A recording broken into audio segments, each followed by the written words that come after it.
से आज बात करनी ही पड़ेगी, चाहे कुछ भी हो। बकुल से बात करनी ही पड़ेगी।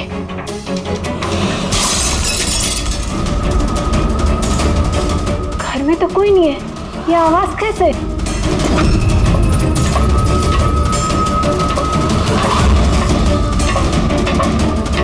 कीर्ति, बकुल, तो कुछ बोलता क्यों नहीं है? कीर्ति, भैया, कीर्ति,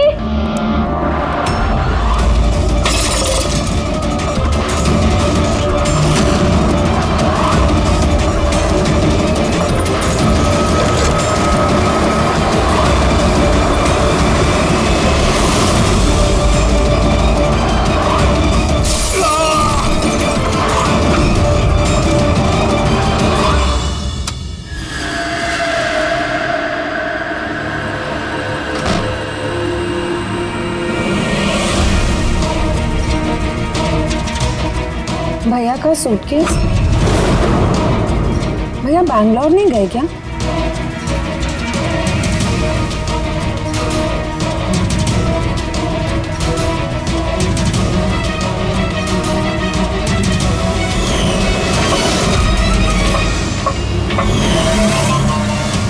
भाभी भी वापस आ गई।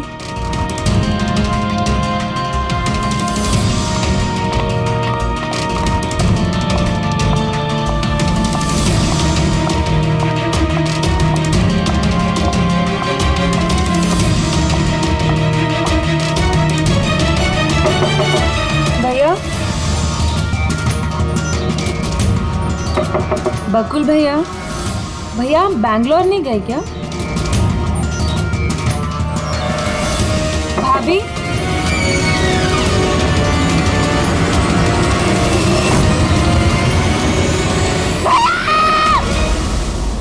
देखो कीर्ति, ये खून का मामला, एक बार फिर से सोच लो, क्या तुमने जो कुछ भी कहा वो सच है?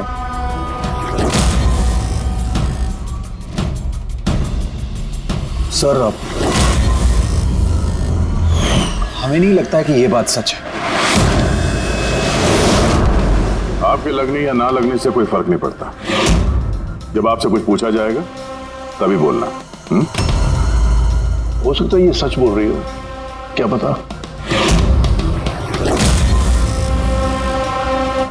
मैं पागल नहीं हूँ, मैं होश में हूँ।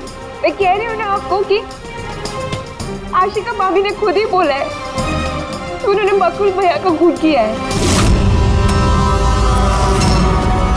भाभी! भाभी! भैया! आशिका भाभी! भाभी! भाभी! भाभी! भाभी! भाभी! थैंक गॉड भाभी! भाभी! भाभी! ये सब हुआ कैसे? किसने किया ये सब भाभी? मार गया बकुल। किसका खत्म? हाँ, मार दिया। मार दे। सिर्फ मार दिया ये कहने से साबित नहीं हो जाता कि उसी ने बकुल को मारा है। ये भी हो सकता है कि वो कुछ और बोलना चाहती है। हाँ?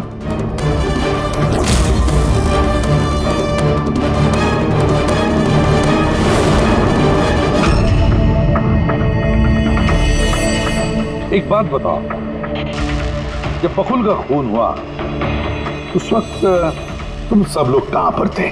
कहां थे तुम लोग? मैं और नितिन तो एक दोस्त की शादी में खंडाला गए थे। कीर्ति का कॉल आया और हम भागे चले आए। मेरी बिजनेस मीटिंग थी होटल क्रिट्स में, वहाँ एक क्लाइंट के साथ डिनर था। जैसे ही नितिन का फोन आया तो मैं यहाँ पर चला आया। और आप कीर्ति, आप कहाँ थी? मैं बाहर गई हुई थी। कीर्ति बाहर गई थी, चाचा जी क्लाइंट के साथ मीटिंग में थे और आप दोनों खंडाला गए थे। उस वक्त बकुल और आशिका घर में अकेली थी, है ना? बकुल भैया भी बैंगलोर जाने वाले थे, उनकी 11 बजे की फ्लाइट थी और आशिका भाभी तो पार्टी में गई थी। आप सब घर में नहीं थे तो फिर बैंगलोर जाने वाला बकुल वापस क्यों आया घर पे? और ये आशिका, वो पार्टी से वापस क्यों आई? तो वो आप जाकर आशिका भाभी से पूछिए ना कि वो इतनी जल्दी वापस क्यों आ गई। वो तो घर पे ये बोलकर गई थी ना कि वो सुबह वापस आएंगी। वो तो हम पूछेंगे उससे।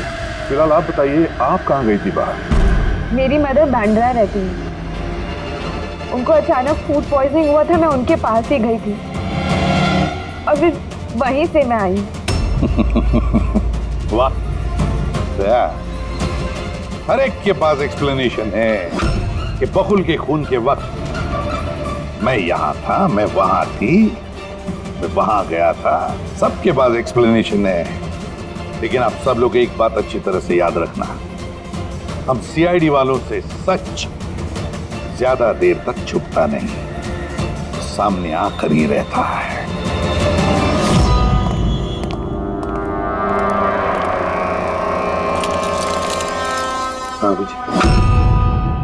पूरी बॉडी में कांच के टुकड़े घुसे हुए थे। ह्यूमन टेस्ट भी किया सर। यहाँ पे जो खून है इसके अलावा कहीं भी खून नहीं है। एक काम करो, घर की अच्छी तरह से तलाशी लो, देखो कोई ना कोई सबूत जरूर मिलेगा, है ना?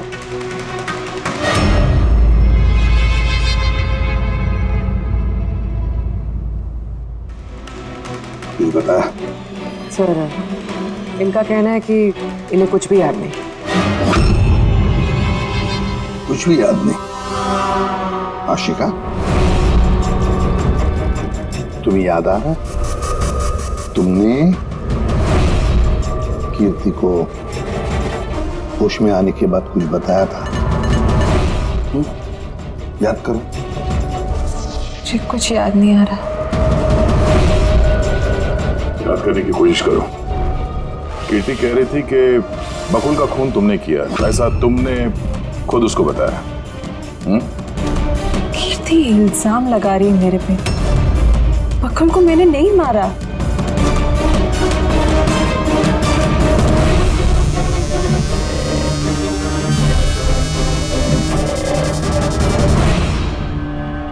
सर, कहीं ये याददाश्त जाने की एक्टिंग तो नहीं कर रही है? हो सकता है, क्योंकि बकुल यहाँ कमरे में खून से लथपथ पड़ा है और इसके सर पे थोड़ा सा निशान है, बस। बेहोश हुई कैसे? वही तो, इससे सच उगलवाना पड़ेगा। कैसे उगलवाएंगे सर?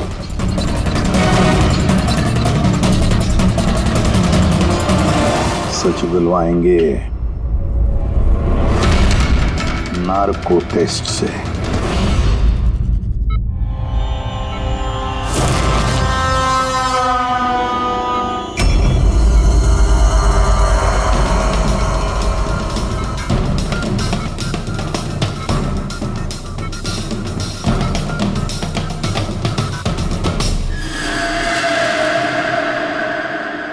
18 अप्रैल की रात को जब आप पार्टी से घर लौटी तो क्या हुआ था?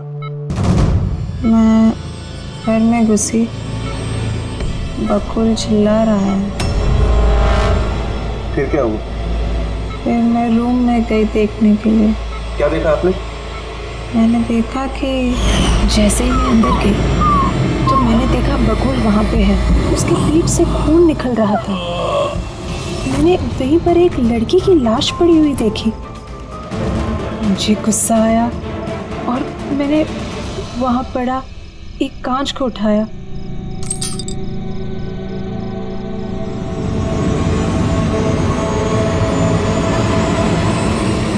और बकुल को मार दिया। तभी मुझे मेरी गर्दन पे प्रेशर महसूस हुआ। मैं बेहोश होने लगी। बेहोश होने से पहले मैंने दरवाजे पे एक फिगर को देखा जिसने ऑरेंज फ्लोरेसेंट जैकेट पहन रखी थी। आदमी था या औरत थी? आदमी। ओके, फिर क्या किया उसने? वो मेरे पास आ रहा है, शायद मुझे मारना चाहता है। अच्छा आशिका, तुमने वहाँ किसी औरत की लाश को देखा था? हाँ, देखा था। औरत की लाश? वहां पर तो हमें किसी औरत की लाश नहीं मिली। हम तो बकुल के मर्डर की जांच कर रहे हैं। अब ये नया केस कहां से आ गया? कौन सी औरत की लाश है? कौन थी वो औरत? मुझे याद नहीं, सब धुंधला दिख रहा है। कि कहीं ये हमें गुमराह तो नहीं कर रही? समझ में नहीं आ रहा है ये किस औरत की बात कर रही है, किस औरत की लाश की बात। आशिका, तुमने बकुल को क्यों मारा? क्यों मारा बकुल को? ठीक ही हुआ कि वो मर गया। वैसे ही जिंदा रहता तो मैं सड़कों पे धक्के खाती। क्यों? सड़कों पे धक्के क्यों खाते? बदचलन साबित करना चाहता था, तलाक चाहता था मेरे से। अच्छा, वो मरी हुई औरत वो कौन थी? मैंने आपको कहा ना, मुझे याद नहीं वो कौन थी। देखो आशिका, हमें वहां पर किसी भी औरत की लाश नहीं मिली। तो फिर कहाँ गई होगी वो लाश? मुझे जब होश आया वो लाश वहां से जा चुकी थी।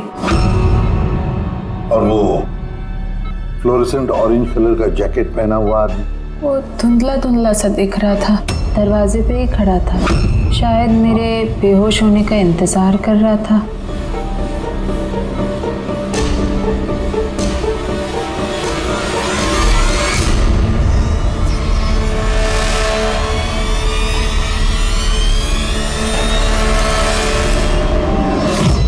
अभी तो आशिका वही बोल रही है जो उसे अच्छा लगता है, मगर टेस्ट में उसने सब कुछ सच सच बोला है। Thank you. सर, अगर इसने नार्को टेस्ट में सच बोला है तो हमें उस मरी हुई औरत के बारे में पता करना पड़ेगा। लगता है क्राइम सीन पर दोबारा जाना पड़ेगा। अच्छी तरह से फिर से चेक करते हैं, कोई ना कोई सबूत तो मिलेगा ही मिलेगा। सर, ये मशीन कोई स्पेशल मशीन है? ये मशीन छोटे से छोटा सबूत ढूंढने में भी सक्षम है, जैसे कि माइक्रोब्स जो अक्सर धूल में मिल जाते हैं। और ये जो मशीन है ना, इस कमरे में छोटा से छोटा जो डस्ट पार्टिकल होगा ना, छोटे से छोटा, उससे उस जैकेट वाले आदमी का पता बता देगी जो इस कमरे में मौजूद था। बहुत बढ़िया।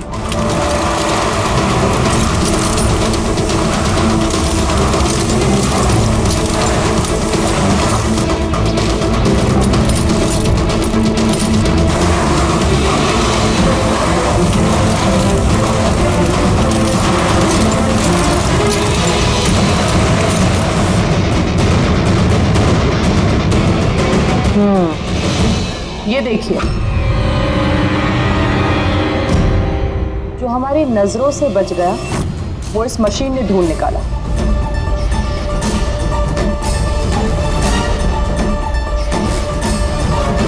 ये तो कोई नाखून लगता है। वो भी नेल पेंट लगा हुआ, डेफिनेटली कोई औरत का है। मगर सर, यहाँ कैसे? शायद भागा दौड़ी हाथापाई में किसी चीज से ठोकर लगी होगी और नाखून यहाँ पे रह गया।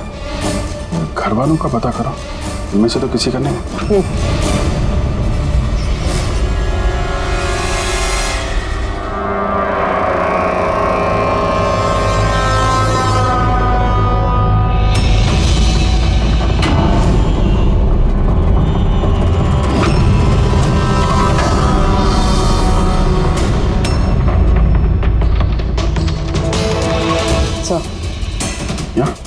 पर घर में तो किसी का भी नहीं है। शायद उस औरत का होगा जिसकी लाश आशिका ने देखी थी। लगता तो ऐसा ही है।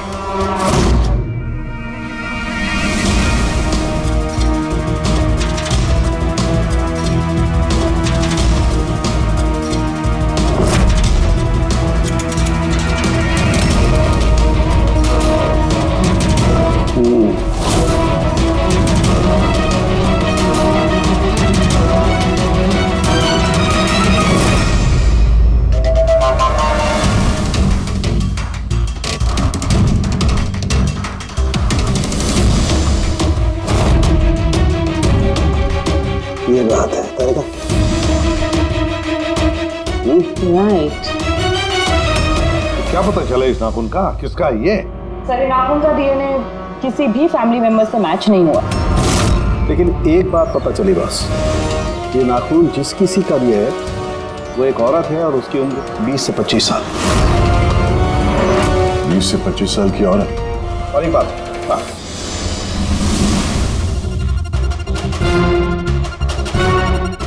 ये जो बारीक बारीक सफेद सफेद कण देख रहे हैं ये high percentage of high and नाखून में सुनिए। कोई औरत ड्रग एडिक्ट भी है?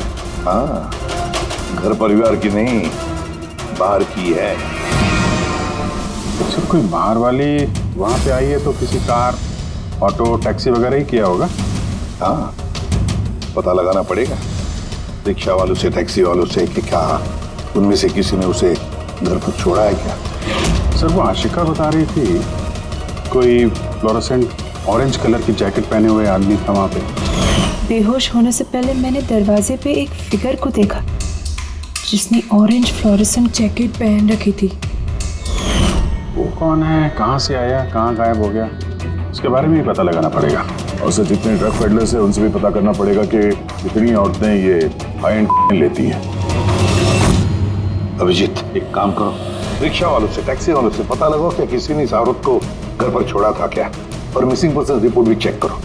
बताया जाओ, शहर में जितने भी ड्रग पेडलर्स हैं ना, सबसे जाकर पूछताछ करो। देखो क्या वो किसी ऐसी औरत को जानते हैं जो हाई क्वालिटी इस्तेमाल करती है, और हम जाकर उन घर वालों से मिलते हैं, देखते हैं क्या कर रहे थे, कहाँ गए थे इस हादसे के वक्त।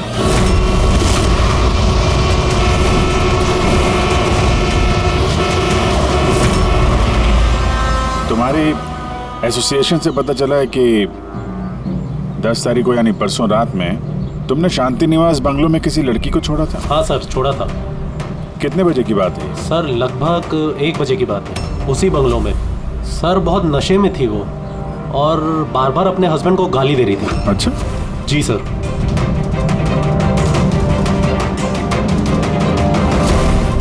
ये लड़की थी वो? हाँ सर, यही थी वो। वहाँ बंगलो के आसपास कुछ गड़बड़ लगी क्या? नहीं सर, गड़बड़ तो कुछ नहीं लगी, सब कुछ नॉर्मली था। और एक कार खड़ी थी, एक बाइक, और सर एक गार्बेज वैन भी था। Garbage van? जी sir. Sir sir sir sir sir sir, मैं भी एक लड़की को परसों शांति निवास बंगलो के बाजू में छोड़ा था। कितने बजे? सर, यही कोई 12:30 बजे के आसपास। और तुमने 1 बजे छोड़ा था? जी सर। ये लड़की थी वो? नहीं नहीं सर, ये लड़की नहीं थी। तो इसको तुमने 1 बजे छोड़ा और 12:30 बजे जिस लड़की को छोड़ा था उसको दोबारा देखोगे तो पहचान जाओ? एकदम सर, बरोबर पहचान लेगा। गुड। सुनो,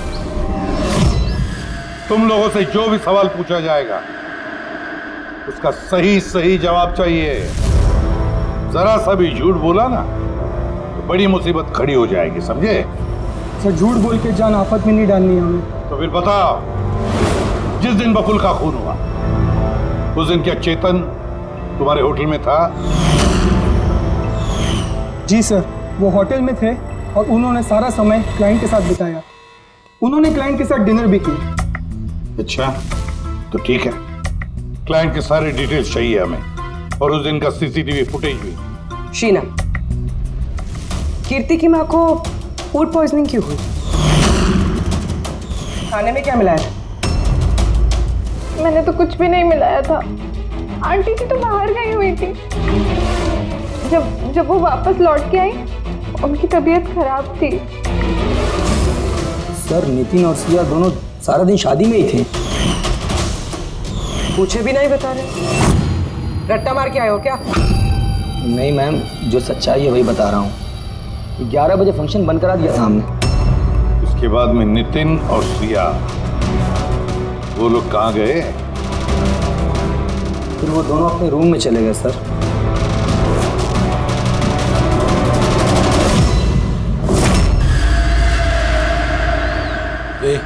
ये माल किधर मिलेगा?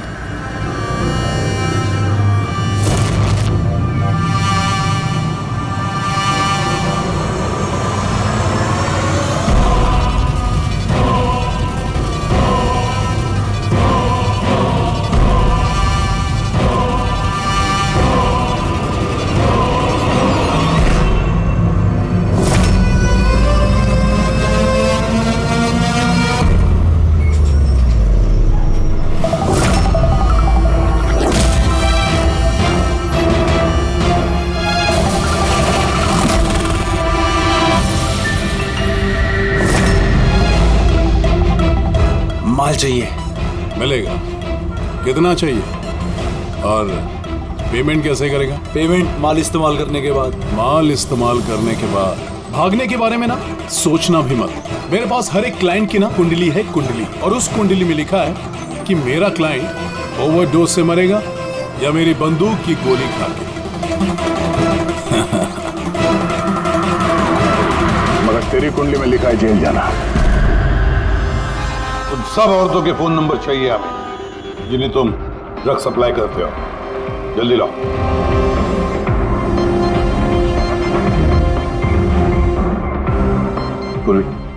देखो जरा, कॉल करके देखो इन सारे नंबर्स पर। देखो कोई गायब तो नहीं है।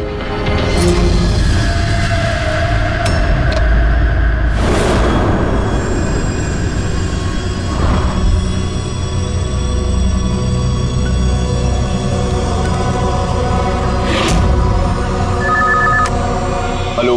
हाँ जी, मैं सोनारिका से बात कर सकती हूँ? देखिए मैम, सोनारिका जो है 2 दिन से यहाँ काम पर नहीं आ रही है। क्या? और इसकी वजह से हम लोग भी परेशान हैं। 2 दिन से? ठीक, thank you. Sir, sir diary में जो फोटोज थी उनमें से ये वाली लड़की गायब है। इसका नाम सोनारिका है और ये एक बार में काम करती है। हाँ। 2 दिनों से गायब है। ये सोनारिका, ये तुम्हारी क्लाइंट है? हाँ सर। इसी लड़की को छोड़ा था तुमने? हाँ सर, यही थी, यही थी। आशिका ने इसी को देखा होगा। बकुल के परिवार वालों को अंदर देख रहा हूं। जरा ध्यान से देखिए ये फोटो। ये वो लड़की है जिसकी लाश आपके घर से मिली थी। आप लोग जानते हैं सर? हाँ? नहीं सर। मैंने देखा है इसे बकुल भैया के साथ 2 महीने पहले। बकुल भैया के साथ 2 महीने पहले? कहां पर देखा था? एक होटल के बाहर, और भैया ने कहा कि ये उनकी क्लाइंट है। अच्छा, एक ड्रग एडिक्ट बार में काम करने वाली लड़की के साथ बकुल था, पर इनसे झूठ बोल रहा था कि क्लाइंट है। क्यों झूठ बोला उसने?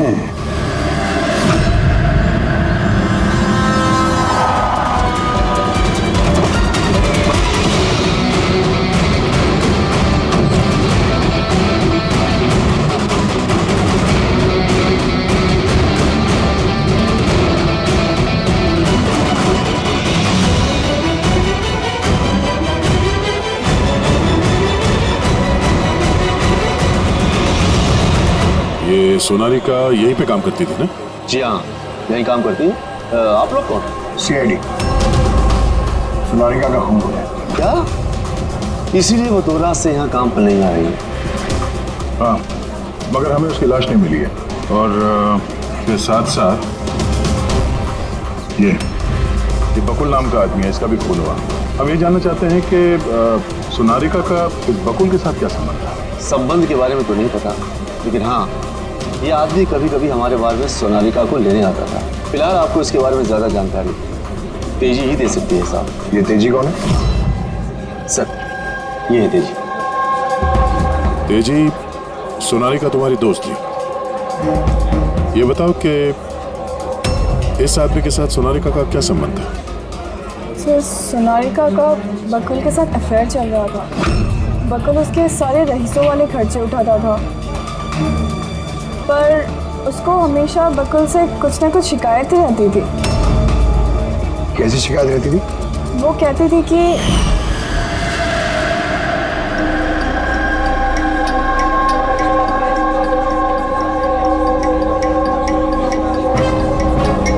सोनारिका, क्या हुआ? मैं बकुल के साथ ना अब ये रिश्ता और नहीं रख पाऊंगी। क्यों, क्या हुआ? ना तो रिश्ता रखने के पैसे मिल रहे और नहीं वो बकुल अपनी बीवी आशिका को डाइवोर्स दे रहा है। कुछ तो करना पड़ेगा। क्या करेगी तो? ब्लैकमेल। क्या? मैं उसे ब्लैकमेल करूंगी जिसने मुझे नाटक करने के लिए कहा है।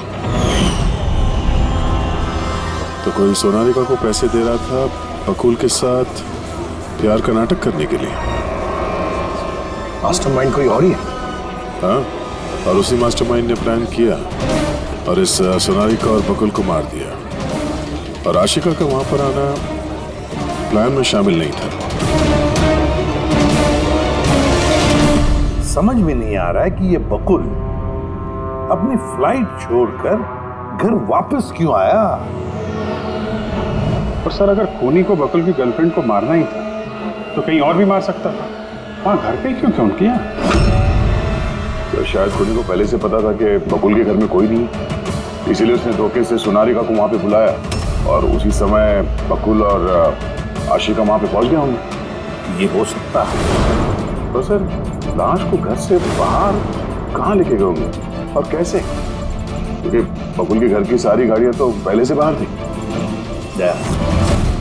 खूनी अगर चाहता है तो क्या लाश के टुकड़े करके वो सूटकेस में भी ले जा सकता है, या फिर लाश के टुकड़े करके वो प्लास्टिक के थैलियों में भी डाल सकता है। कचरे की थैलियां हैं प्लास्टिक की। हाँ सर। एक कार खड़ी थी, एक बाइक, सर एक गार्बेज वैन भी था। क्या रात के 1 बजे? रात के 1 बजे बंगले के बाहर एक कचरे की गाड़ी खड़ी थी। इसका मतलब है सर ये खून प्लान था। तो खूनी गार्बेज वैन लेके आया था लाश को ठिकाने लगाने के लिए। और सर, ये फ्लोरेसेंट ऑरेंज कपड़े गार्बेज वैन वाले तो पहनते हैं। सर, चेतन जिस कंपनी के बिजनेस डिनर पे गया था, ऐसी कोई कंपनी रजिस्टर्ड ही नहीं। मेरी बिजनेस मीटिंग थी होटल क्रिट्स में। और कीर्ति की माँ ने बाहर कुछ भी नहीं कहा। मेरी मदर बांद्रा रहती है, उनको अचानक फूड पॉइजनिंग हुआ था, मैं उनके पास ही गई थी। फिर भी उसे फूड पॉइजनिंग हो गई। ठीक है, ये भी पता लगाना चाहिए कि जिस रात बकुल और सोनालिका का खून हुआ, उस रात खंडाला से कोई टैक्सी या प्राइवेट गाड़ी आई थी क्या बंगले पर? अपनी माँ की बीमारी के बारे में सच सच बताओ। उनकी मेड शीना का कहना है कि उनकी जो भी हालत थी घर के खाने की वजह से नहीं हुई। हाँ, ये सच है। उन्होंने घर का खाना नहीं खाया था, बल्कि वो तो ये बता रही थी कि वो ड्राइवर के साथ बाहर गई थी और कार में उन्होंने कुछ दवाई खाई थी। दवाई खाई? हाँ, हमारे ड्राइवर अमन का भी यही कहना है। तुम्हारा ड्राइवर अमन का? सर, उन सभी ड्राइवरों को साथ में लेके आया हूँ जो गार्बेज वैन चलाते थे। हमें एक गार्बेज वैन के बारे में पता चला जो आधी रात को सड़क के बीचों बीच खड़ी थी, जिसमें लाश डाल के ले जाया गया। वैन का पता चल गया? सर्विलेंस कैमरे में वो वैन साफ साफ दिख रही है हमें। क्यों?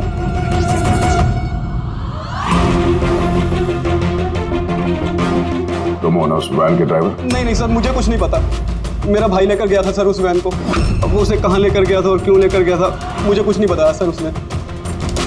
फोन लगा उसको? जी सर।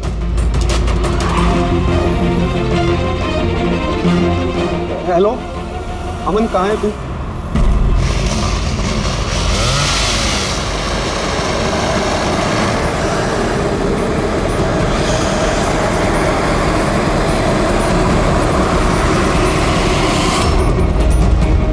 क्या भाई, कैसा है?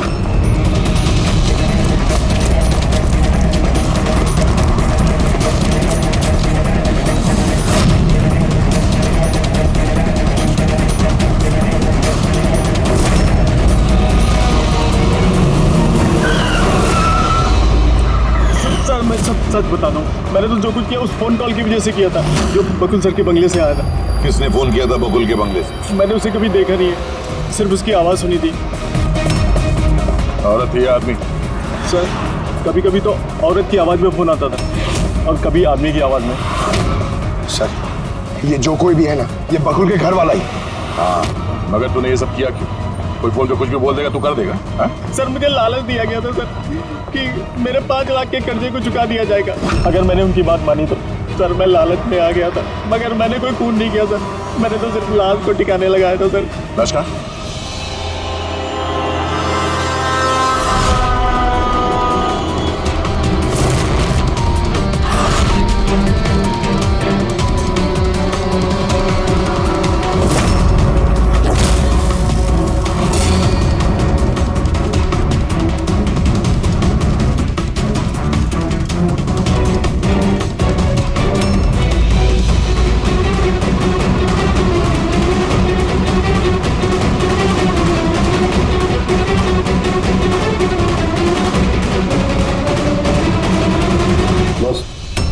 इस लड़की का गला घोटा गया है, शायद इसी से इसकी मौत हुई है। तो इसीलिए सोनारिका के खून का कोई भी निशान नहीं था क्राइम सीन पर।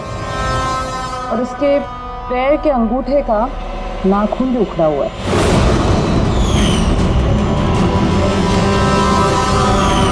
और सर ये क्या है, ये पीला पीला पार्टिकल? यही तो इस केस की सबसे अहम कड़ी है। चलिए खड़े हो जाइए सर, उठिए। और कितनी पूछताछ करेंगे आप लोग? सब कुछ तो बता दिया हमने। इस बार कोई पूछताछ नहीं होगी, आप सभी का नार्को टेस्ट होगा।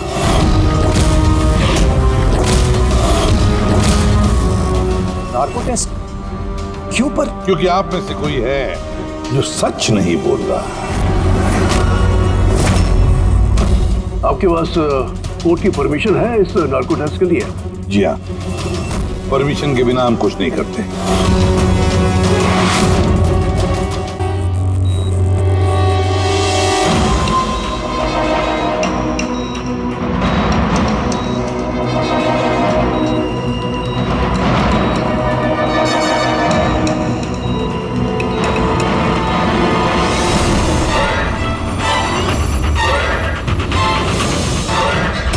नींद आ रही है? जो मैं आपको बोलूंगी उसका सही सही उत्तर दीजिएगा, ठीक है? सोनारिका को जानती हो?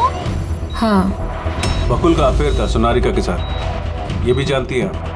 हाँ, मुझे दोनों पे शक था। क्या आशिका ने सोनारिका का खून किया है? आशिका जानते नहीं थे सोनारिका को, तो खून कैसे करेगी? अभी आपको नींद आ रही है? हाँ। सोनारिका को जानते हो? नहीं। बकुल का अफेयर था सोनारिका से, ये जानते होंगे आप? नहीं। क्या आशिका ने सोनारिका का खून किया है?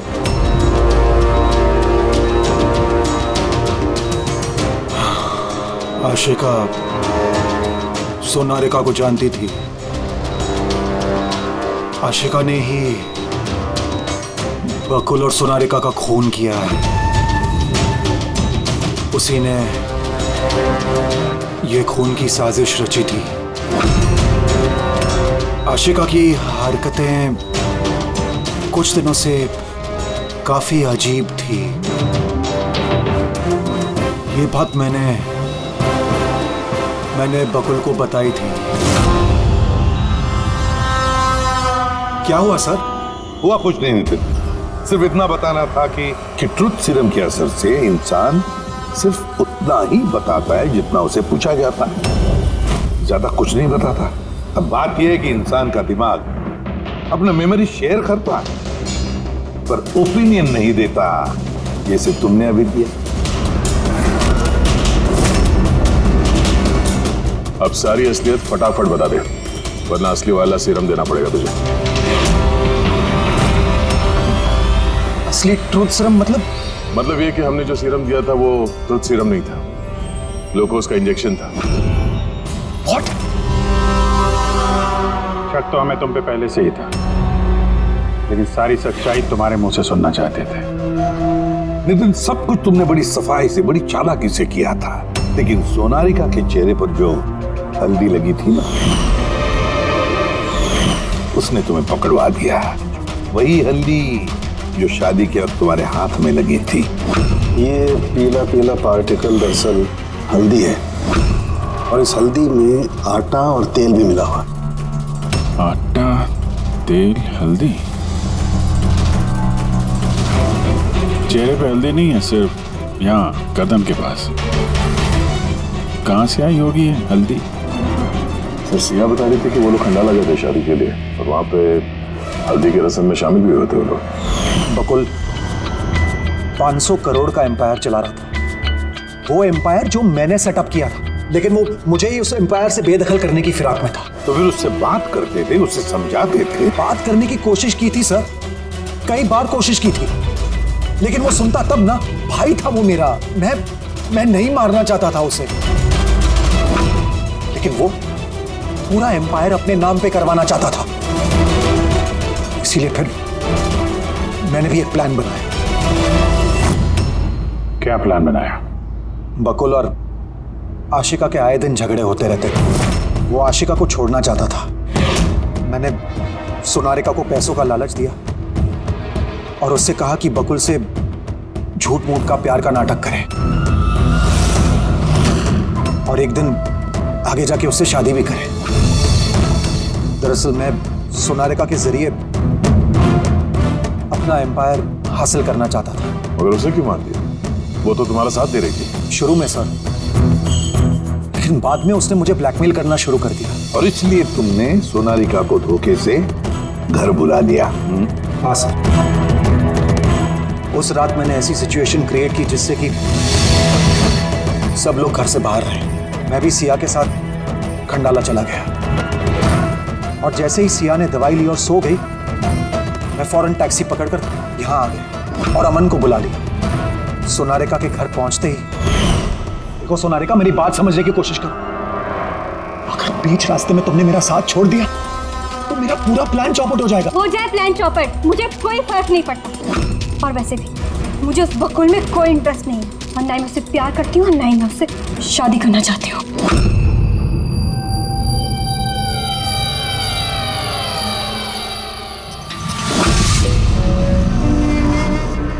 देखो, अगर तुमने मेरा साथ नहीं दिया तो बहुत पछताओगी, बता रहा हूं मैं। धमकी दे रहे हो तुम मुझे? धमकी दे रहे हो तुम मुझे? हाँ? ऐसा ही समझ लो।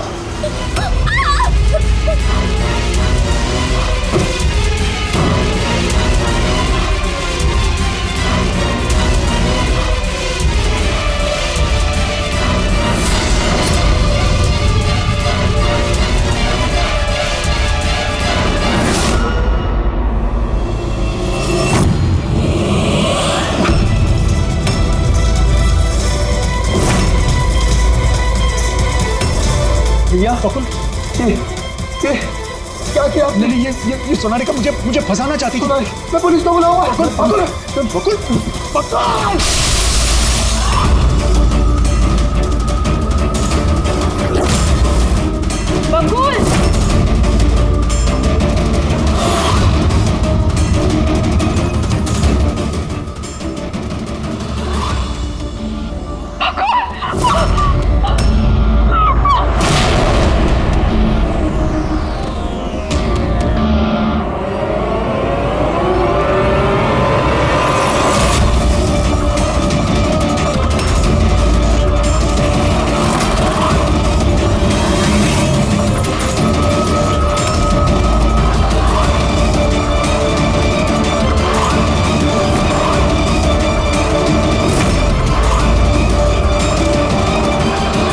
मैंने अमन को फोन पे पहले ही बता दिया था सोनारिका की लाश को ठिकाने लगाने के लिए। उसने